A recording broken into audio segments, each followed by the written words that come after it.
കോൺഗ്രസിൻ്റെ ഏറ്റവും പ്രധാനപ്പെട്ട ഒരു മേൽവിലാസം മതേതരത്വമാണ്. പക്ഷെ പലപ്പോഴും അത്തരം തീരുമാനങ്ങളിലേക്ക് കോൺഗ്രസ് എത്തിപ്പെടുന്നതായി തോന്നിയിട്ടുണ്ട്. അല്ല, കോൺഗ്രസിനെ സംബന്ധിച്ചിടത്തോളം മതേതരത്വം മാത്രമാണ് ഈ പാർട്ടിയെ മുന്നോട്ട് നയിക്കുന്നത്. കാരണം സെക്യുലറിസം എന്ന് പറയുന്ന വാക്ക് ഭരണഘടനയിൽ എഴുതി ചേർത്തത് കോൺഗ്രസ്സാണ്. സംഘടനാപരമായിട്ടുള്ള ശാക്തീകരണത്തിന് എന്തൊക്കെ ആശയങ്ങൾ കൊണ്ടുവരാം എന്നൊക്കെ എപ്പോഴെങ്കിലും ഇങ്ങനെ ഒറ്റയ്ക്ക് സഞ്ചരിക്കുമ്പോൾ ചിന്തിച്ചിട്ടുണ്ടോ? ഞാൻ പലപ്പോഴും ചിന്തിച്ചിട്ടുള്ള ആളാണ്. അങ്ങനെയാണെങ്കിൽ താങ്കളുടെ മനസ്സിലുള്ള ഒരു ആഗ്രഹങ്ങൾ എന്താണ്? ഏതൊരു രാഷ്ട്രീയ പ്രസ്ഥാനത്തിൽ നമ്മൾ വിശ്വസിക്കുമ്പോഴും വിശ്വാസമാണ് പ്രധാനം. അതെ, എനിക്കൊരു പ്രശ്നം വന്നാൽ എൻ്റെ പാർട്ടി എന്നോടൊപ്പം ഉണ്ട് എന്നുള്ളൊരു വിശ്വാസം നമ്മുടെ സാധാരണ പ്രവർത്തകരുടെ ഇടയിൽ കൊണ്ടുവരാൻ സാധിച്ചാൽ സ്വാഭാവികമായിട്ടും അവർക്ക് നമ്മുടെ പ്രസ്ഥാനത്തോടുള്ള കൂറ് വളരെ വലുതായിരിക്കും. സത്യത്തിൽ ഈ PM ശ്രീ പദ്ധതി കൊണ്ട് കേരളത്തിൽ അങ്ങനെ ഒരു കാവ്യവൽക്കരണം വിദ്യാഭ്യാസ മേഖലയിലെ കരിക്കുലത്തിൽ കൊണ്ടുവരാൻ സാധിക്കും എന്ന് വളരെ കൃത്യമായി പഠിച്ച ഒരാൾ എന്നുള്ള രീതിയിൽ താങ്കൾ ചിന്തിക്കുന്നുണ്ടോ? കാരണം കേരളത്തിലെ മുഖ്യമന്ത്രിയോട് മകനും മകളും അച്ഛനും കൂടെ ഒന്നിച്ച് ജയിലിൽ കിടക്കണോ അതെയോ PM ശ്രീയിൽ ഒപ്പിടണോ ആരോഗ്യശ്രീയിൽ ഒപ്പിടണോ എന്ന് ചോദിച്ചാൽ സ്വാഭാവികമായും ഏതൊരച്ഛനും മക്കളോട് സ്നേഹമുള്ള അച്ഛനും എടുക്കുന്ന ഒരു നിലപാടേ കേരളത്തിലെ മുഖ്യമന്ത്രി എടുത്തിട്ടുള്ളൂ. കേരളത്തിലെ യൂത്ത് കോൺഗ്രസിൻ്റെ ഔദ്യോഗിക ഇൻസ്റ്റഗ്രാം പേജ് IYC കേരള എന്നാണെന്ന് എനിക്ക് തോന്നുന്നു.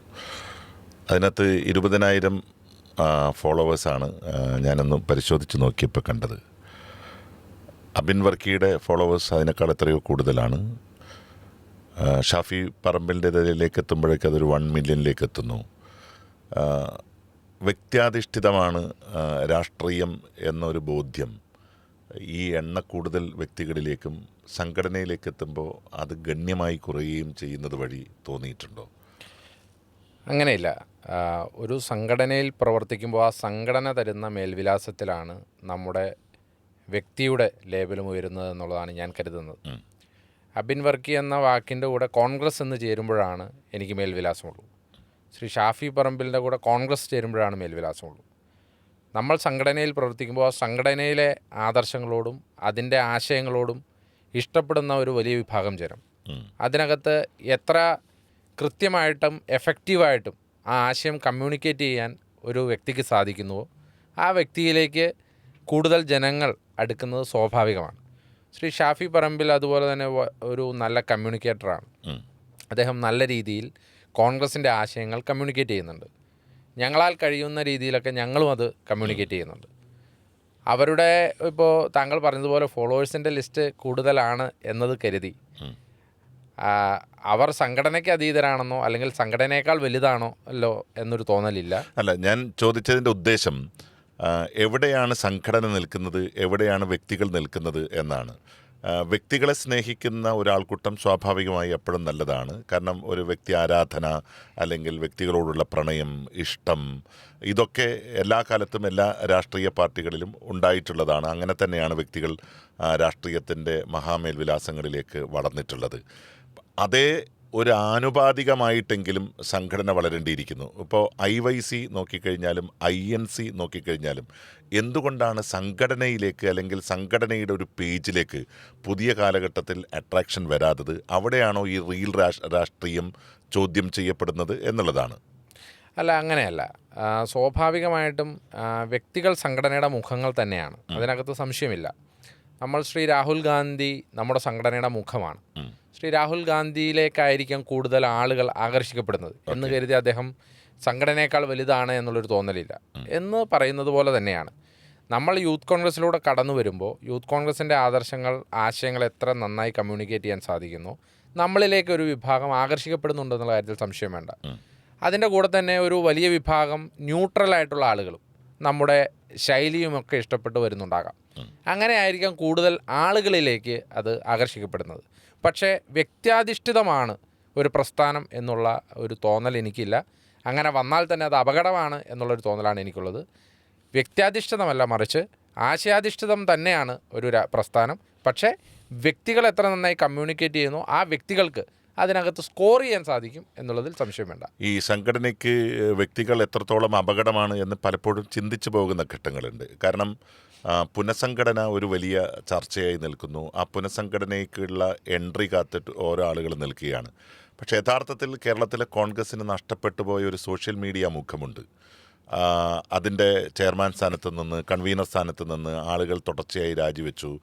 അതിനുശേഷം അതൊന്ന് പുതുക്കിയെടുക്കാൻ വേണ്ടി പോലും പറ്റാത്തൊരു സാഹചര്യം കേരളത്തിൽ നിൽക്കുമ്പോൾ അവിടെ നമ്മുടെ ഒരു സംഘടനാ ബോധ്യത്തിൻ്റെ കുറവ് യഥാർത്ഥത്തിൽ പ്രതിഫലിക്കുന്നുണ്ടോ എന്നുള്ളതാണ് എൻ്റെ ചോദ്യം. അല്ല, കോൺഗ്രസ് പാർട്ടിയെ സംബന്ധിച്ചിടത്തോളം പുനഃസംഘടനയ്ക്ക് അതിൻ്റേതായ ഒരു ക്രമീകരണങ്ങളുണ്ട്, കാലമുണ്ട്, കാലതാമസവുമുണ്ട്. അത് നമുക്ക് കാലങ്ങളായി അറിയാം. ഇത് ഇന്ന് മാത്രം ഉണ്ടായതല്ല, പല കാലങ്ങളിലും ഉള്ളതാണ്. കോൺഗ്രസ് പാർട്ടിയുടെ ഒരു പ്രധാനപ്പെട്ട സംഘടനാ പ്രോഗ്രാം തന്നെ കമ്മിറ്റികൾ ഒരു പ്രശ്നങ്ങളില്ലാത്ത രീതിയിൽ പുനഃസംഘടിപ്പിക്കുക എന്നുള്ളത് തന്നെയാണ്. അത് നമ്മുടെ വിമർശകർ പോലും ഉന്നയിക്കുന്നതാണ്. പക്ഷേ ഇവിടെ സോഷ്യൽ മീഡിയ ചെയർമാനെ സംബന്ധിച്ചിടത്തോളം ആദ്യം ഒരാൾ വന്നു, അയാൾ പോയി. പിന്നീട് ശ്രീ സരീൻ വന്നു, സരീനും മാറേണ്ട സാഹചര്യം വന്നു. പിന്നീട് KPCCയിൽ തന്നെ ഒരു പുനഃസംഘടന നടന്നു. ആ പുനഃസംഘടന ഇപ്പോൾ നടന്ന് ഏകദേശം ഇപ്പോൾ പൂർത്തീകരണത്തിലാണ്. ജനറൽ സെക്രട്ടറിമാരെ വരെ പ്രഖ്യാപിച്ചു. KPCC പുനഃസംഘടന പൂർത്തിയാകുന്ന ഉടൻ തന്നെ എനിക്ക് തോന്നുന്നത് ഈ ഏറ്റവും അടുത്ത ദിവസങ്ങളിൽ തന്നെ ആ വേക്കൻസിയുള്ള സോഷ്യൽ മീഡിയയിലേട്ടും ഒരു സ്ഥാനം ഒരാൾക്ക് ഇപ്പോൾ ലഭിക്കുന്നതാണ്. അതുമായി ബന്ധപ്പെട്ട ചർച്ചകൾ നടക്കുന്നുണ്ട്. അത് ഒരു സംഘടനയുടെ ഏതെങ്കിലും ഒരു പ്രശ്നമല്ല, പക്ഷേ കോൺഗ്രസ് എന്ന സംഘടനയുടെ പുനഃസംഘടനാ രീതികളിലെ ഒരു കാര്യമാണ്. പക്ഷേ അതൊരു പ്രശ്നമായി ഞാൻ കരുതുന്നില്ല. അല്ല, ഈ പഞ്ചായത്ത് തെരഞ്ഞെടുപ്പ് വളരെ അടുത്തു വരുന്നു. നിയമസഭാ തെരഞ്ഞെടുപ്പിലേക്ക് 6 മാസം മാത്രം കാലാവധി. സോഷ്യൽ മീഡിയ രംഗത്തേക്ക് പ്രൊഫഷണൽ ടീമുകളെ പർച്ചേസ് ചെയ്തുകൊണ്ട് അല്ലെങ്കിൽ റെൻ്റ് ഔട്ട് ചെയ്തുകൊണ്ട് CPM പോലുള്ള പാർട്ടി ഇവിടെ നിൽക്കുന്നു. BJPയുടെ കണക്കുകളും ഒട്ടും വ്യത്യസ്തമല്ല സോഷ്യൽ മീഡിയയിൽ. ഇതൊക്കെ നിൽക്കുമ്പോൾ ഒരു പുനഃസംഘടനയുടെ സാങ്കത്യം മാത്രം പറഞ്ഞ് ഒരു വലിയ സ്പേസ് നഷ്ടപ്പെടുത്തുകയല്ലേ ചെയ്യുന്നത് എന്നുള്ളതാണ്. ഡിജിറ്റൽ മീഡിയ സെല്ല് വർക്ക് ചെയ്തിരുന്നു കോൺഗ്രസ് പാർട്ടിയിൽ. പക്ഷേ ആ സെല്ലുമായി ബന്ധപ്പെട്ടുകൊണ്ടുള്ള പല പരാതികളുമൊക്കെ നിലവിൽ വന്നതും ഒക്കെ നമുക്കറിയാം. അത് ഉടച്ചു വാർക്കേണ്ടതായ സാഹചര്യമുണ്ട്. ഈ ഡിജിറ്റൽ മീഡിയ സെല്ല് ഇരുതല മൂർച്ചയുള്ള വാളാണ്. അത് അങ്ങോട്ടും വീശാം, ഇങ്ങോട്ടും വീശാം. അപ്പോൾ അത് വീശുന്ന മുറയ്ക്ക് ചോര പൊടിയുകയും ചെയ്യും. അപ്പോൾ അതുകൊണ്ട് തന്നെ ഏറ്റവും സുരക്ഷിതമായി അത് വീശേണ്ടത് ഒരു പാർട്ടിയുടെ ഏറ്റവും പ്രധാനപ്പെട്ട ഒരു ഘടകം തന്നെയാണ്. അതുകൊണ്ട് സുരക്ഷിതമായി വീശാൻ പറ്റുന്നവരുടെ ആളുകളുടെ കയ്യിൽ തന്നെ അത് കൊടുക്കേണ്ടതുമാണ്. താങ്കൾ പറഞ്ഞതുപോലെ മുൻകാല പരിചയങ്ങൾ അല്ലെങ്കിൽ അനുഭവങ്ങൾ നമ്മുടെ മുമ്പിലും ഉണ്ട്. അതുകൊണ്ട് തന്നെ അത് പഞ്ചായത്ത് തിരഞ്ഞെടുപ്പ് അടുത്തിരിക്കുന്നു, നിയമസഭാ തിരഞ്ഞെടുപ്പ് അടുത്തിരിക്കുന്നു. ഏറ്റവും അടിയന്തരമായി വെക്കേണ്ടതാണ്. പക്ഷേ ഏറ്റവും അടിയന്തരമായി വെക്കുമ്പോൾ പോലും നമ്മളൊരു ധൃതി കൂട്ടി അതിനകത്തൊരു പാകപ്പഴ ഉണ്ടാകാതെ അല്പം വൈകിട്ടാണെങ്കിലും യഥാർത്ഥ കൈകളിൽ തന്നെ എത്തണമെന്നുള്ളതാണ് ആഗ്രഹിക്കുന്നത്. ഏതായാലും വളരെ സന്തോഷം. പിന്നെ മറ്റൊരു പ്രധാനപ്പെട്ട കാര്യം ഞാൻ എപ്പോഴും ചോദിക്കുന്നത്, മാധ്യമങ്ങൾ അതുപോലെ തന്നെ നവമാധ്യമങ്ങളുടെ ഒരു കാലഘട്ടത്തിലാണ് നമ്മൾ നിൽക്കുന്നത്. ഒരു പൊതുയോഗത്തേക്കാൾ ശക്തി ഒരു പോസ്റ്റിനുണ്ടെന്നും പിന്നെ ഒരു ലൈക്കിന് നിങ്ങളുടെ ഒരു നിലപാടിനേക്കാളും ശക്തിയുണ്ടെന്നൊക്കെ ചിന്തിക്കുന്ന ഒരു കാലഘട്ടത്തിലാണ് നമ്മൾ നിൽക്കുന്നത്. കേരളത്തിൽ ദൃശ്യമാധ്യമങ്ങളുടെ ശക്തിയും സാറ്റലൈറ്റ് ചാനലുകളുടെ ശക്തിയും വളരെ സജീവമാണ്. പക്ഷേ കോൺഗ്രസിനെ സംബന്ധിച്ചിട്ട് ചില സന്ദർഭങ്ങളിലെല്ലാം പ്രത്യേകിച്ചിട്ട് എനിക്ക് തോന്നുന്നു യൂത്ത് കോൺഗ്രസിൻ്റെ ഒരു ഇൻഫ്ലുവൻസോട് കൂടി എടുക്കുന്ന തീരുമാനങ്ങൾ, ചാനലുകൾ ബഹിഷ്കരിക്കുക എന്നൊക്കെ പറയുന്ന ഒരു ശൈലി യഥാർത്ഥത്തിൽ കോൺഗ്രസിന് ഭൂഷണമാണോ? അതുകൊണ്ട് പാർട്ടിക്ക് ഏതെങ്കിലും രീതിയിലുള്ള ഗുണം ലഭിക്കാറുണ്ടോ എന്നുള്ളതാണ്.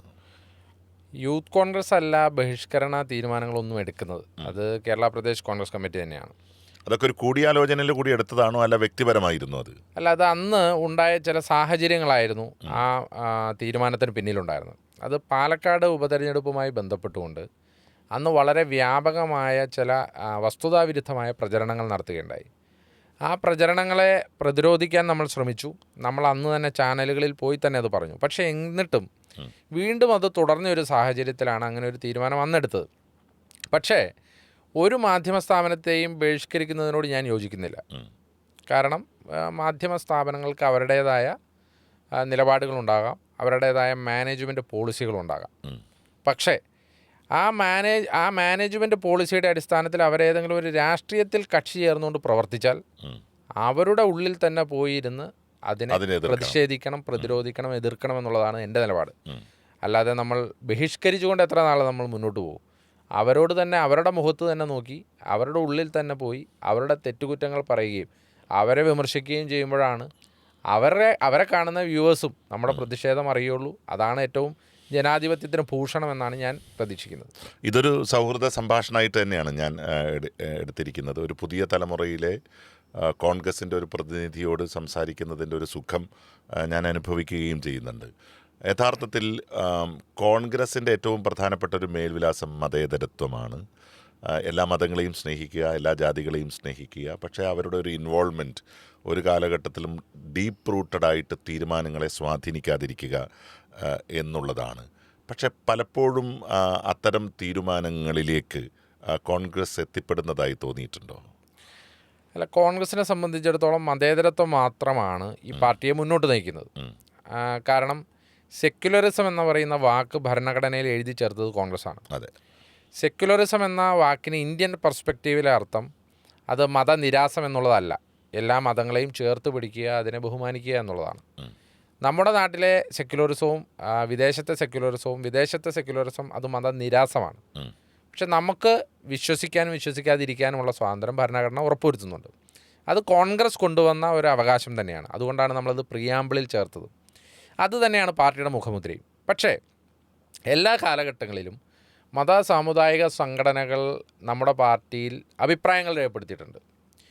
അത് നമുക്ക് ഏത് ചരിത്രം, കേരളത്തിലെ ചരിത്രം തന്നെ എടുത്താൽ ശ്രീ മന്നത്തിൻ്റെ കാലത്താണെങ്കിലും ശ്രീ ആർ ശങ്കറിൻ്റെ കാലഘട്ടത്തിലാണെങ്കിലും പിന്നീട് വന്ന ക്രൈസ്തവ സഭാ നേതൃത്വങ്ങളൊക്കെ ആണെങ്കിലും കോൺഗ്രസിൻ്റെ കാര്യത്തിൽ അവർക്ക് ഞങ്ങളുടെ പാർട്ടിയാണ്, അതുകൊണ്ട് ഞങ്ങൾക്കൊരു അവകാശം അല്ലെങ്കിൽ ഒരു അഭിപ്രായ സ്വാതന്ത്ര്യമുണ്ട് എന്ന് കരുതുന്നവരാണവർ. അതുകൊണ്ട് അവരുടെ അഭിപ്രായങ്ങൾ പറഞ്ഞിട്ടുമുണ്ട്. അതിനെയൊക്കെ ആ അഭിപ്രായത്തിനെ അർഹിക്കുന്ന രീതിയിൽ ബഹുമാനിക്കുക അല്ലെങ്കിൽ കേൾക്കുക എന്നുള്ളത് കോൺഗ്രസിൻ്റെ ഉത്തരവാദിത്വമാണ്, കേട്ടിട്ടുമുണ്ട്. പക്ഷെ തീരുമാനങ്ങൾ എടുക്കുമ്പോൾ കോൺഗ്രസിൻ്റേതായ ശൈലികളുണ്ടാകും. കോൺഗ്രസ് എല്ലാ കാര്യങ്ങളും എല്ലാ ഘടകങ്ങളും പരിശോധിക്കും. പക്ഷേ പാർട്ടിക്ക് ഏറ്റവും ഉചിതം ഏതാണോ ആ ഉചിതമായ തീരുമാനമാണ് കോൺഗ്രസ് എടുക്കാറുള്ളത്. അതുകൊണ്ട് തന്നെ മതസാമുദായിക സംഘടനകളുടെ ഒരു ഓവർ ഇൻവോൾവ്മെൻറ്റ് കോൺഗ്രസ്സിലുണ്ട് എന്ന് ഞാൻ കരുതുന്നില്ല. ഇപ്പം താങ്കളിലേക്ക് തിരിച്ചു വന്നു കഴിഞ്ഞാൽ സ്വാഭാവികമായിട്ട് ഇപ്പോൾ അബിൻ വർക്കിക്ക് എന്തുകൊണ്ടാണ് കൂടുതൽ അഭിമുഖങ്ങൾ നൽകേണ്ടി വരുന്നത് എന്നൊരു ചോദ്യം സ്വാഭാവികമായിട്ടും നിങ്ങളുടെ ഉള്ളിലുണ്ടാവും. കാണുന്ന പ്രേക്ഷകരെ സംബന്ധിച്ചിട്ടും അതുണ്ടാവും. ചില ഘട്ടങ്ങളിൽ ചില ആളുകൾ പൊടുന്നനവെ സമൂഹത്തിൻ്റെ മുമ്പിൽ ഉയരുകയാണ്. ഇപ്പോൾ തിരുവല്ലയിൽ വിശ്വാസ സംരക്ഷണ ജാഥയുടെ ഒരു സമ്മേളനത്തിൽ ഞാൻ വന്നപ്പോഴാണ് നിങ്ങളുടെ നാട്ടുകാർ മുഴുവൻ താങ്കൾക്ക് വേണ്ടി ഒരുമിച്ച് കൈയടിക്കുന്നത് കണ്ടത്. അതൊരു നാടിൻ്റെ പ്രതിഷേധം കൂടിയായിട്ട് എനിക്ക് തോന്നിയിട്ടുണ്ട്. അതൊരു ആവേശം മാത്രമല്ല. സത്യത്തിൽ കഴിവാണോ മാനദണ്ഡം, അതല്ല മറ്റ് ചിലതെന്തെങ്കിലുമാണോ? അങ്ങനെയല്ല. നമ്മൾ പൊളിറ്റിക്സിനെ സംബന്ധിച്ചിടത്തോളം 100% കഴിവ് മാത്രമല്ല മാനദണ്ഡം. അത് എല്ലാ ഘട്ടങ്ങളിലും എല്ലാ കാലങ്ങളിലും അങ്ങനെ തന്നെയാണ്. എല്ലാ മാനദണ്ഡങ്ങളും പരിശോധിച്ചുകൊണ്ടാണ് രാഷ്ട്രീയത്തിൽ ഒരാൾക്ക് മുന്നോട്ട് പോകാൻ സാധിക്കുകയുള്ളൂ. 100% കഴിവുള്ള ഒരാൾക്ക് മറ്റെന്തെങ്കിലും ഒരു അയോഗ്യത കാണാം. ആ അയോഗ്യതയിലൂടെ അവർ ചിലപ്പോൾ പുറന്തള്ളപ്പെട്ടേക്കാം. പക്ഷെ എന്ന് കരുതി അവർക്ക് അപ്പോൾ കിട്ടേണ്ട ഒരു സ്ഥാനമോ അല്ലെങ്കിൽ ഏതെങ്കിലും ഒരു കാര്യമായിരിക്കും നഷ്ടപ്പെടുന്നത്. പിന്നീട് അവർക്കത് മറ്റൊരു തരത്തിൽ കിട്ടുന്നുമുണ്ടാകാം. പാർട്ടി എപ്പോഴും അത് ഉറപ്പും വരുത്താറുണ്ട്. ഏതെങ്കിലും ഒരു ഘട്ടത്തിൽ ഒരു പ്രത്യേക രാഷ്ട്രീയ സാഹചര്യത്തിൽ ഒരാളെ മാറ്റി നിർത്തേണ്ടി വന്നാൽ പിന്നീട് പാർട്ടി അതിൻ്റെ ഉചിതമായ സമയത്ത് ഉചിതമായ തീരുമാനങ്ങൾ എടുത്തിട്ടുണ്ട്. അതിന് പാർട്ടിയുടേതായ ഒരു സിസ്റ്റവുമുണ്ട്. അതുകൊണ്ട് തന്നെ ഇപ്പോൾ താങ്കൾ പറഞ്ഞതുപോലെ ഇപ്പോൾ തിരുവല്ലയിൽ നമ്മൾ ഒരുമിച്ച് പങ്കെടുത്ത ഒരു പരിപാടിയാണ്. തിരുവല്ലയിലെ ജനങ്ങൾ ഞാനുമായി ബന്ധപ്പെട്ട് നല്ല സൗഹൃദമുള്ള ആളുകളാണ്. സ്വാഭാവികമായിട്ടും അവർക്ക് ഒരു താല്പര്യങ്ങളുണ്ടാവാം, ജനങ്ങൾക്ക് അവരുടെ മനസ്സിലൊരു കാര്യമുണ്ടാവാം. പക്ഷേ പാർട്ടിയാണ് ആത്യന്തികം. പാർട്ടി എടുക്കുന്ന തീരുമാനമാണ് ആത്യന്തികമായ തീരുമാനം. പാർട്ടി ഞാനോ ബാലേട്ടനോ കാണാത്ത ചില ഘടകങ്ങൾ പാർട്ടി പരിശോധിക്കുന്നുണ്ടാകാം. അത് പാർട്ടിയുടെ നിലനിൽപ്പിന് അത്യന്താപേക്ഷിതവുമാകാം. അതുകൊണ്ട് തന്നെ എൻ്റെ പരിമിതമായ അനുഭവജ്ഞാനങ്ങളിൽ നിന്നോ പൊളിറ്റിക്കൽ നോളജിൽ നിന്നോ അല്ലാത്ത അവരുടെ ഏറ്റവും വാസ്റ്റായ പരിണിതപ്രജ്ഞനായ നേതാക്കന്മാരെടുക്കുന്ന ആ തീരുമാനം അതാണ് പാർട്ടിക്ക് ഏറ്റവും ഉചിതമെന്നാണ്, ഏറ്റവും നല്ലതെന്നാണ് ഞാൻ കരുതുന്നത്. അതുകൊണ്ട് ഏത് തീരുമാനം അതുമായി ബന്ധപ്പെട്ടെടുത്താലും ഞാൻ ശിരസാൽ വഹിക്കുകയും ചെയ്യും. തീർച്ചയായിട്ടും. ഇനിയിപ്പോൾ നമ്മൾ ഈ റോബർട്ട് ഫോസ്റ്റിൻ്റെ കവിതയിൽ പറഞ്ഞതൊക്കെ പോലെ miles to go before sleep അല്ലേ? പക്ഷെ ഞാൻ ചോദിക്കുന്നത്, താങ്കൾക്ക് എവിടെയെങ്കിലും ഒരു കല്ലുകടി പോലെ, ഇപ്പോൾ കോൺഗ്രസ് രാഷ്ട്രീയത്തിൽ ഗ്രൂപ്പ് രാഷ്ട്രീയം പൂർണ്ണമായും അവസാനിച്ചു എന്ന് പറയുന്ന ഒരു ഘട്ടത്തിലാണ് നമ്മളെല്ലാം ഒരുമിച്ച് സന്തോഷത്തോടു കൂടി നിൽക്കുന്നത്. പക്ഷേ അവിടെ ഒരു വ്യക്തിയാധിഷ്ഠിതമായിട്ടുള്ള എണ്ണങ്ങൾ വർദ്ധിക്കുകയും അത് സ്വാഭാവികമായിട്ടും പല രീതിയിലുള്ള അപകടങ്ങൾ പാർട്ടിയിലേക്ക് ഉണ്ടാക്കി. ഇപ്പം ഞാൻ ഒരു ഒരു പിന്നെ കോൺഗ്രസ്കാരൻ എന്നുള്ള രീതിയിൽ തന്നെ ഞാൻ ആലോചിക്കാറുണ്ട്. ഇപ്പോൾ എ കെ ആൻ്റണിയുടെയും കെ കരുണാകരൻ്റെയും കാലത്ത്, ഉമ്മൻചാണ്ടിയുടെയും രമേശ് ചെന്നിത്തലയുടെയും ഒക്കെ കാലഘട്ടത്തിൽ ഒരു മൈന്യൂട്ട് ഇഷ്യൂ താഴെത്തട്ടിൽ എവിടെയെങ്കിലും ഉണ്ടെങ്കിലും അതിനെ അറ്റൻഡ് ചെയ്യാൻ ഒരാളുണ്ടായിരുന്നു എന്നൊരു ഫീല് പലപ്പോഴും നമുക്ക് തോന്നിയിട്ടുണ്ട്. ആ ഒരു ഫീൽ ഇപ്പം നഷ്ടപ്പെട്ടു പോയോ എന്നൊക്കെ ഒരു സ്വാഭാവികമായിട്ടുള്ളൊരു ആശങ്ക ഉണ്ടാവാറുണ്ട്. ഗ്രൂപ്പ് രാഷ്ട്രീയം താങ്കൾക്ക് ഏതെങ്കിലും രീതിയിലുള്ള ബുദ്ധിമുട്ട് സൃഷ്ടിച്ചിട്ടുണ്ടോ? അങ്ങനെ ഒരു ഗ്രൂപ്പ് രാഷ്ട്രീയത്തിൻ്റെ ഭാഗമായി നിന്നിട്ടുണ്ടോ? അല്ല, കോൺഗ്രസ്സിലെ ഗ്രൂപ്പ് രാഷ്ട്രീയം ഇപ്പോൾ അതിന് പ്രസക്തിയില്ല എന്നാണ് ഞാൻ വിശ്വസിക്കുന്നത്. അതിന് കാരണം, കോൺഗ്രസ്സിൽ ഗ്രൂപ്പ് രാഷ്ട്രീയം തുടങ്ങുന്നപ്പോൾ AI ഗ്രൂപ്പുകൾ, ഇപ്പോൾ കേരളത്തിന് മുഴുവൻ അറിയാവുന്ന 2 ഗ്രൂപ്പ് സമവാക്യങ്ങളാണ്. ആ ഗ്രൂപ്പ് സമവാക്യങ്ങളുടെ പിന്നിൽ വലിയ ആശയപരമായ അടിത്തറയുണ്ടായിരുന്നു. കാരണം അന്ന് ശ്രീമതി ഇന്ദിരാഗാന്ധിയോടൊപ്പം നിന്നവരും ശ്രീമതി ഇന്ദിരാഗാന്ധിയുടെ നിലപാടുകളെ തള്ളിക്കളഞ്ഞവരും, അങ്ങനെ ഒരു ആശയപരമായ അടിത്തറയിലാണ് ആ ഗ്രൂപ്പുകൾ തുടങ്ങുന്നത്. കുറച്ചു കാലത്തേക്ക്, അതായത് ശ്രീ കെ കരുണാകരനും ശ്രീ എ കെ ആൻ്റണിയും കേരള രാഷ്ട്രീയത്തിൽ സജീവമായിരുന്ന കുറച്ച് കാലഘട്ടത്തിൽ ആ ഗ്രൂപ്പിനൊരു പ്രസക്തിയും ഉണ്ടായിരുന്നു. പക്ഷേ അതിനുശേഷം അങ്ങനെ ഒരു ഗ്രൂപ്പ് രാഷ്ട്രീയത്തിന് പ്രസക്തിയുമില്ല, അങ്ങനെ ഒരു സാഹചര്യവുമില്ല. ഇന്ന് ഗ്രൂപ്പ് രാഷ്ട്രീയം കോൺഗ്രസ്സിൽ വളരെ ചുരുങ്ങി എന്നുള്ളതാണ് എൻ്റെ പക്ഷം. കാരണം അങ്ങനെ ഒരു പ്രത്യേകിച്ച് ഒരു ഗ്രൂപ്പിൽ മാത്രമായി ഒതുങ്ങി നിൽക്കുന്ന ഒരു യുവാക്കളും കേരളത്തിലില്ല. ഒരു യുവജന രാഷ്ട്രീയ നേതാക്കന്മാരുമില്ല. ഇപ്പോൾ പണ്ടൊക്കെ നമുക്ക് ഒരാൾ ഇന്ന ഗ്രൂപ്പാണ്, അയാൾ മറ്റേ ഗ്രൂപ്പാണെന്ന് പറയാമെങ്കിൽ ഇന്ന് നമുക്ക് അങ്ങനെ പറയാൻ സാധിക്കില്ല. എല്ലാവരുമായിട്ട് ബന്ധമുണ്ട്. പക്ഷേ സ്വാഭാവികമാണ്, രാഷ്ട്രീയത്തിൽ നമ്മളെയൊക്കെ സഹായിക്കുന്ന ഒരു നേതാവ് കാണും. അത് എല്ലാ രാഷ്ട്രീയ പ്രസ്ഥാനത്തിൽ വർക്ക് ചെയ്യുന്ന എല്ലാവർക്കും അങ്ങനെ ഉണ്ടാവും. അവരോട് നമുക്കൊരു പ്രത്യേക സ്നേഹങ്ങളും കാണും, കരുതലും കാണും, അവർക്ക് നമ്മളോടും കാണും. അതൊരു പ്രത്യേകിച്ച് ഗ്രൂപ്പായോ ഒന്നും മറ്റും കാണേണ്ട ആവശ്യമില്ല. അതൊരു ഗ്രൂപ്പ് രാഷ്ട്രീയം ഉണ്ടായിരുന്ന കാലഘട്ടത്തിലും അതുണ്ടായിരുന്നു. വ്യക്തിപരമായ അടുപ്പങ്ങളും അവർ നമ്മളെ സഹായിക്കലും ഒക്കെ ഉണ്ടായിരുന്നു. പക്ഷെ എപ്പോഴും പാർട്ടിയുടെ ഉന്നമനമാണ് ആത്യന്തികമായ ലക്ഷ്യം. ആ വ്യക്തിപരമായ ബന്ധമോ മറ്റ് ഘടകങ്ങളോ മാത്രമാകുമ്പോഴാണ് പ്രശ്നമുള്ളൂ. പാർട്ടിയിൽ ഇപ്പോൾ അങ്ങനെ ഒരു പ്രശ്നങ്ങൾ ആ തലത്തിലുണ്ട് എന്ന് ഞാൻ കരുതുന്നില്ല. ഇപ്പോൾ KPCC പ്രസിഡന്റ്, പ്രതിപക്ഷ നേതാവ്, സംഘടനാ ചുമതലയുള്ള ജനറൽ സെക്രട്ടറി, അങ്ങനെ ഒരുപാട് അധികാര കേന്ദ്രങ്ങൾ സ്വാഭാവികമായും കേരളത്തിലുണ്ട്. ഒരു അക്കാഡമിക് ഇൻട്രസ്റ്റോട് കൂടിയിട്ട് ഞാൻ ചോദിക്കുന്നത്, ഒരു പാർട്ടി എങ്ങനെയാണ് മുന്നോട്ട് പോകേണ്ടത്? ആ പാർട്ടിയുടെ സംഘടനാപരമായിട്ടുള്ള ശാക്തീകരണത്തിന് എന്തൊക്കെ ആശയങ്ങൾ കൊണ്ടുവരാം എന്നൊക്കെ എപ്പോഴെങ്കിലും ഇങ്ങനെ ഒറ്റയ്ക്ക് സഞ്ചരിക്കുമ്പോൾ ചിന്തിച്ചിട്ടുണ്ടോ? ഞാൻ പലപ്പോഴും ചിന്തിച്ചിട്ടുള്ള ആളാണ്. അങ്ങനെയാണെങ്കിൽ താങ്കളുടെ മനസ്സിലുള്ള ഒരു ആഗ്രഹങ്ങൾ എന്താണ്? ഒരു പാർട്ടി സംവിധാനം മുന്നോട്ട് കൊണ്ടുപോകുമ്പോൾ ഇങ്ങനെയൊക്കെ ആയിക്കഴിഞ്ഞാൽ ഇതിനകത്ത് ഒരുപാട് മാറ്റങ്ങൾ വരും, പുതിയ റിക്രൂട്ട്മെൻറ്റുകൾ നടത്തും, പുതിയ തലമുറയെ നമുക്ക് ഇതിനകത്തേക്ക് അട്രാക്റ്റ് ചെയ്യാൻ പറ്റുന്നൊക്കെ നമ്മൾ ചിന്തിക്കാറുണ്ടല്ലോ. അങ്ങനെ എപ്പോഴെങ്കിലും അബിൻ വർക്കി ചിന്തിച്ചിട്ടുണ്ടോ എന്നുള്ള ചോദ്യത്തിന് പ്രസക്തിയില്ല, ചിന്തിച്ചിട്ടുണ്ടാവും. അങ്ങനെയുള്ള ഏതൊക്കെ ആശയങ്ങളാണ് ഈ പാർട്ടിക്ക് മുമ്പിൽ വെക്കാനുള്ളത്? പ്രധാനമായും ഈ നേരത്തെ രാഷ്ട്രീയ സാഹചര്യമല്ല ഇന്നുള്ളത്. ഒന്ന്, നമ്മുടെ നാട്ടിൽ നിന്ന് യുവാക്കൾ ഗണ്യമായി വിദേശത്തേക്ക് മൈഗ്രേറ്റ് ചെയ്യുന്നൊരു കാലഘട്ടമാണ്. അപ്പോൾ പ്രത്യേകിച്ച് ഞങ്ങളുടെ ഈ നാട് മധ്യ കേരളത്തിലൊക്കെ ഗണ്യമായി തന്നെ. അപ്പോൾ നേരത്തെ ഒരു ജോലിക്ക് വേണ്ടിയാണ് പോയതെങ്കിൽ ഇന്ന് പഠിക്കാൻ വേണ്ടി പോകും. അപ്പോൾ ഒരു +2 കഴിയുമ്പോൾ തന്നെ അവർ നാട് വിട്ടു പോകും. പ്രശ്നം, ഈ +2 കഴിയുമ്പോഴാണ് സാധാരണഗതിയിൽ ഒരു യുവജന രാഷ്ട്രീയക്കാരൻ രാഷ്ട്രീയത്തിലിട്ട് പ്രവേശിക്കുന്നത്. ആ ഘട്ടത്തിൽ തന്നെ അയാൾക്ക് ഇവിടെ നിൽക്കാൻ സാഹചര്യമില്ലാതെ അയാൾ വിദേശത്തോട്ട് പോവുകയാണ്. അപ്പം ഗണ്യമായ അളവിലുള്ള കുറവ് രാഷ്ട്രീയ പ്രവർത്തകരുടെ കാര്യത്തിൽ അത് രാഷ്ട്രീയ ഭേദമന്യേ ഉണ്ടാകുന്നുണ്ടെന്നുള്ള വസ്തുതയാണ്. അപ്പം ഞാൻ എപ്പോഴും വിചാരിക്കാറുണ്ട്, എന്തുകൊണ്ടാണ് ഈ യുവാക്കൾ കേരളം ഇഷ്ടപ്പെടാതിരിക്കുന്നത്? അപ്പം നമ്മൾ കാണുന്നത് ഇവരൊക്കെ പോകുന്നത് യൂറോപ്യൻ രാജ്യങ്ങളിലേക്കാണ്. എന്തുകൊണ്ട് യൂറോപ്യൻ രാജ്യങ്ങളിലെ ആളുകൾ അവിടെ നിന്ന് ഇങ്ങോട്ട് വരുന്നില്ല? അവരുടെ നാട്ടിൽ അവർ കാണുന്ന സ്വപ്നങ്ങൾക്കനുസൃതമായ ഫെസിലിറ്റീസും വിദ്യാഭ്യാസവും എല്ലാം ലഭിക്കുന്നു എന്നുള്ളത് കൊണ്ടാണ്, ജോലിക്ക് വേതനം ലഭിക്കുന്നു എന്നുള്ളത് കൊണ്ടാണ്, ജോലിയുടെ സാഹചര്യം ഉണ്ട് എന്നുള്ളത് കൊണ്ടാണ്. സ്വാഭാവികമായിട്ടും ഒരു രാഷ്ട്രീയ പ്രസ്ഥാനം ഏറ്റവും കൂടുതൽ ഇന്ന് 2025 അഡ്രസ്സ് ചെയ്യേണ്ട ഒരു വിഷയം ഇത് തന്നെയാണ്. എന്താണ് വരുംകാല തലമുറയ്ക്ക് കേരളത്തിൽ തന്നെ നിൽക്കാൻ അല്ലെങ്കിൽ ഇന്ത്യയിൽ തന്നെ നിൽക്കാൻ അവർക്ക് കൊടുക്കേണ്ട ബേസിക് കാര്യങ്ങൾ എന്താണ്, അമ്യൂണിറ്റീസ് എന്താണ്, ഫെസിലിറ്റീസ് എന്താണ്, എഡ്യൂക്കേഷണൽ ഫെസിലിറ്റീസ് എന്താണ്, അതൊരു രാഷ്ട്രീയ പ്രസ്ഥാനം ചർച്ച ചെയ്യണം, അതിനനുസൃതമായ തീരുമാനങ്ങൾ എടുക്കണം എന്ന് ഞാൻ അത്യന്തം ആഗ്രഹിക്കുന്നുണ്ട്. അതിൽ പ്രധാനപ്പെട്ട കാര്യം ഒന്ന് തൊഴിലുമായി ബന്ധപ്പെട്ടുകൊണ്ടാണ്. നമ്മുടെ രാഷ്ട്രീയ പ്രസ്ഥാനത്തിൽ നിൽക്കുന്ന, ഇപ്പോൾ നമ്മുടെ രാഷ്ട്രീയ പ്രസ്ഥാനത്തിൽ നിൽക്കുന്നവർക്ക് അനധികൃതമായൊരു തൊഴിൽ കൊടുക്കണമെന്ന് ഞാൻ പറയില്ല, പക്ഷേ മെറിറ്റോറിയസ് ആണ്.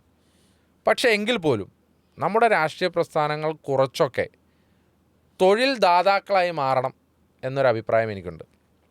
ഞാൻ യൂത്ത് കോൺഗ്രസിൻ്റെ ഈ കമ്മിറ്റി വന്നപ്പോൾ തന്നെ അങ്ങനെ ഒരു കാര്യം ആവശ്യപ്പെട്ടതാണ്. യുവജന പ്രസ്ഥാനങ്ങൾക്ക് അത് കേവലം സമരം ചെയ്യുകയും കേവലം ആശയപ്രചരണം നടത്തുകയും എന്നതിനപ്പുറം ഒരു തൊഴിൽ ദാതാക്കളായി ഇല്ലെങ്കിൽ ഒരു തൊഴിൽ കൺസൾട്ടൻ്റായി മാറാൻ സാധിക്കണം എന്നുള്ളതാണ്. അങ്ങനെ ഒരു ആശയം മുന്നോട്ട് കൊണ്ടുപോകാൻ അല്ലെങ്കിൽ ഇനി വരും കാലഘട്ടങ്ങളിൽ അത് അഡ്രസ്സ് ചെയ്യണം എന്നുള്ളത് എൻ്റെ ഒരു ആഗ്രഹമാണ്. 2, ഏതൊരു രാഷ്ട്രീയ പ്രസ്ഥാനത്തിൽ നമ്മൾ വിശ്വസിക്കുമ്പോഴും വിശ്വാസമാണ് പ്രധാനം. എനിക്കൊരു പ്രശ്നം വന്നാൽ എൻ്റെ പാർട്ടി എന്നോടൊപ്പം ഉണ്ട് എന്നുള്ളൊരു വിശ്വാസം നമ്മുടെ സാധാരണ പ്രവർത്തകരുടെ ഇടയിൽ കൊണ്ടുവരാൻ സാധിച്ചാൽ സ്വാഭാവികമായിട്ടും അവർക്ക് നമ്മുടെ പ്രസ്ഥാനത്തോടുള്ള കൂറ് വളരെ വലുതായിരിക്കും. കോൺഗ്രസ്സിൽ ആ കാര്യത്തിൽ അത്ര കണ്ട് ഒരു എന്താ പറയുന്നത്, അത്ര കണ്ട് ആ ഒരു തലത്തിലേക്ക് ഉയർന്നു വരാൻ പാർട്ടിക്ക് ഇനിയും സമയമെടുക്കും എന്നാണ് ഞാൻ കരുതുന്നത്.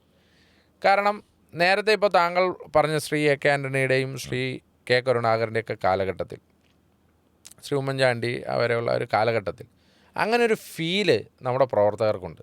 ഏത് കാര്യവും ഏത് നേതാവിൻ്റെ അടുത്തും എപ്പോൾ വേണമെങ്കിലും ചെന്നാൽ അവർ കേൾക്കുകയും പരിഹാരം കാണുകയും ചെയ്യുമെന്നൊരു ഫീലുണ്ട്. ഇപ്പോഴത്തെ നേതാക്കന്മാരും അങ്ങനെ ചെയ്യുന്ന ആളുകൾ തന്നെയാണ്. പക്ഷെ എങ്കിൽ പോലും കുറച്ചുകൂടി നമുക്കത് മെച്ചപ്പെടുത്താൻ സാധിച്ചാൽ, അതിൻ്റെ ഒരു പ്രധാനപ്പെട്ട പ്രശ്നം കഴിഞ്ഞ 10 കൊല്ലമായി ഭരണമില്ല എന്നുള്ളത് കൊണ്ട് തന്നെയാണ്, നമ്മുടേതായ പരിമിതികളുള്ളത് കൊണ്ട് തന്നെയാണ്. പക്ഷേ ആ വിശ്വാസ്യത കുറച്ചുകൂടി നമുക്ക് ആർജിക്കാൻ നമുക്ക് സാധിച്ചാൽ അത് നല്ല മെച്ചമാകും എന്നാണ് ഞാൻ കരുതുന്നത്. അപ്പം ഇങ്ങനെ നമ്മുടെ യാത്രകളുടെ ഇടയിൽ താങ്കൾ ഇപ്പോൾ പലപ്പോഴും ഞാൻ ചിന്തിക്കാറില്ല, ഇപ്പോൾ ഒരു ജില്ലാ കോൺഗ്രസ് കമ്മിറ്റിയുടെ പ്രസിഡന്റിനെ കണ്ടാൽ ഒരു ഭ്രാന്താത്മകമായ മാനസികാവസ്ഥയിലാണ് നിൽക്കുന്നത്. കാരണം ഓരോ ദിവസവും അവർക്ക് അടിക്കടി സർക്കുലർ വരുന്നു, പ്രോഗ്രാമുകൾ സംഘടിപ്പിക്കുന്നു. ഒരു ഭാഗത്ത് സമരം ചെയ്യാനുണ്ട്, ഒരു ഭാഗത്ത് സംഘടനാ പ്രവർത്തനങ്ങൾ നടത്തണം, ഒരു ഭാഗത്ത് തുടർച്ചയായിട്ട് മറ്റ് മീറ്റിങ്ങുകളൊക്കെ വിളിച്ചു ചേർക്കണം.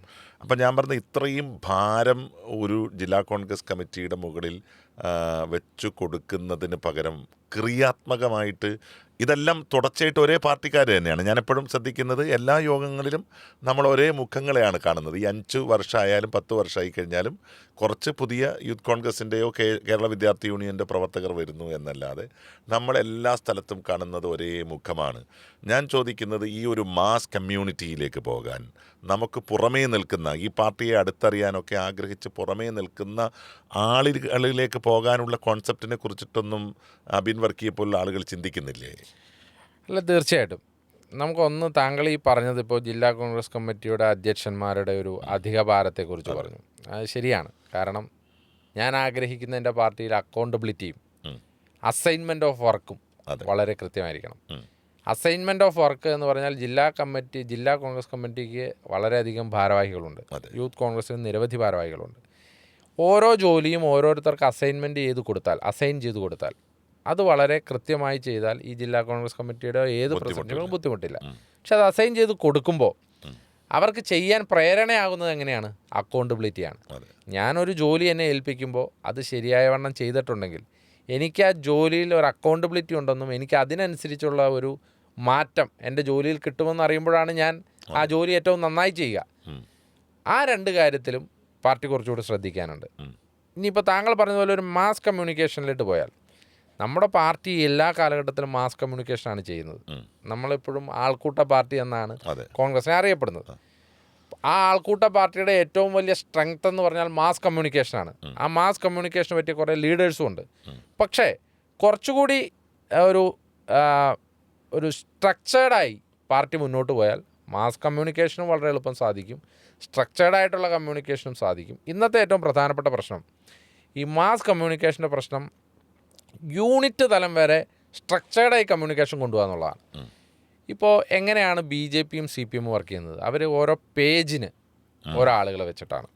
അത്ര യൂണിറ്റ് തലത്തിൽ വരെ ഒരു സ്ട്രക്ചറാണ്.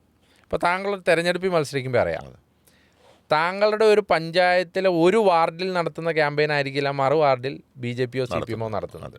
കാരണം അവർക്കത് ചെയ്യാൻ പറ്റുന്നത് സ്ട്രക്ചേർഡ് കമ്മ്യൂണിക്കേഷൻ ഉള്ളത് കൊണ്ടാണ്. അതിന് പറ്റിയൊരു പാർട്ടി മെഷീനറി ആ സ്ഥലത്തുള്ളത് കൊണ്ടാണ്. നമുക്കും മാറിയ കാലഘട്ടത്തിൽ ആ സ്ട്രക്ചേർഡ് കമ്മ്യൂണിക്കേഷൻ മാസ് കമ്മ്യൂണിക്കേഷനൊപ്പം തന്നെ ചെയ്യാൻ സാധിക്കണം. അതിന് സംഘടന നമുക്ക് സ്ട്രോങ് ആണ്, ആളുകൾ സ്ട്രോങ് ആണ്, കഴിവുള്ളവരാണ്. അവരെയും കൂടെ ഒന്ന് സ്ട്രക്ചർ ചെയ്തെടുക്കണം എന്നുള്ളതാണ് അതിൻ്റെ കാര്യം.